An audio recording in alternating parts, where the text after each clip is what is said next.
आज आप लोग को हम वेन डायग्राम को प्रश्न बताने जा रहे हैं। देखिए वेन डायग्राम को प्रश्न को हम लोग हल कैसे करते हैं, बहुत आसानी से हल करेंगे दोस्त। प्रश्न है, एक परीक्षा में 60% विद्यार्थी भौतिकी में सफल हुए, 70% विद्यार्थी अंग्रेजी में एवं 45% विद्यार्थी जो है दोनों विषय में सफल हुए हैं।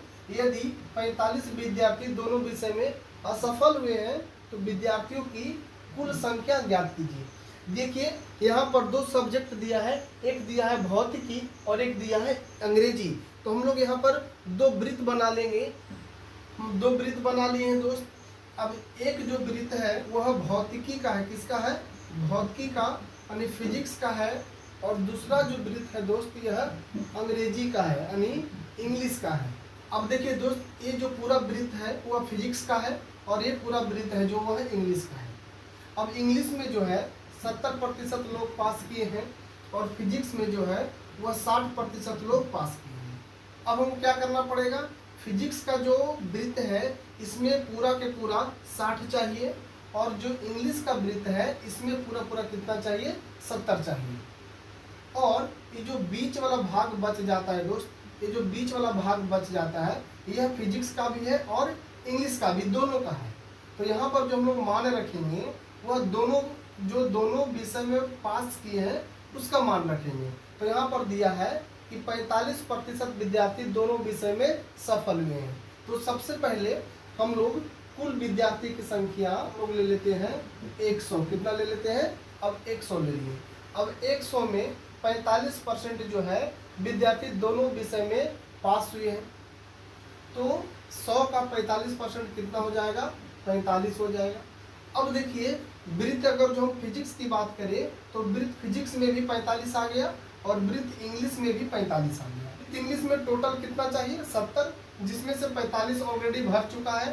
तो 70 लाने के लिए हम लोग 45 को 70 में माइनस कर देंगे यानी यह आ जाएगा 25। कितना आ जाएगा दोस्त? 25 आ जाएगा।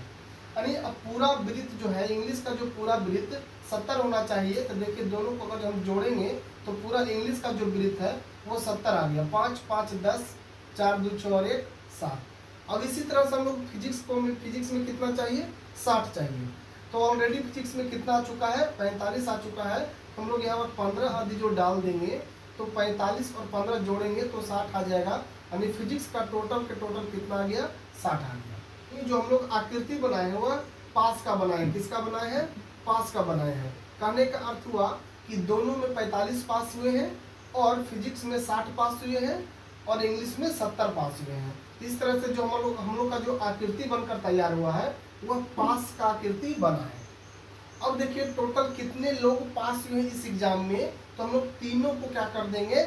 जोड़ देंगे। तो 5 5 10 10 और 5 15 के 5 बाकी 1 और 4 5 और 2 7 बकिया 1 हो जाएगा 8। यानी 100 में से 85 जो है वह पास किए हैं। इसका मतलब है जो 15 होंगे वह क्या हो गए हैं दोस्त? वह फेल हो गए। क्या हो गए हैं? फेल हो गए हैं।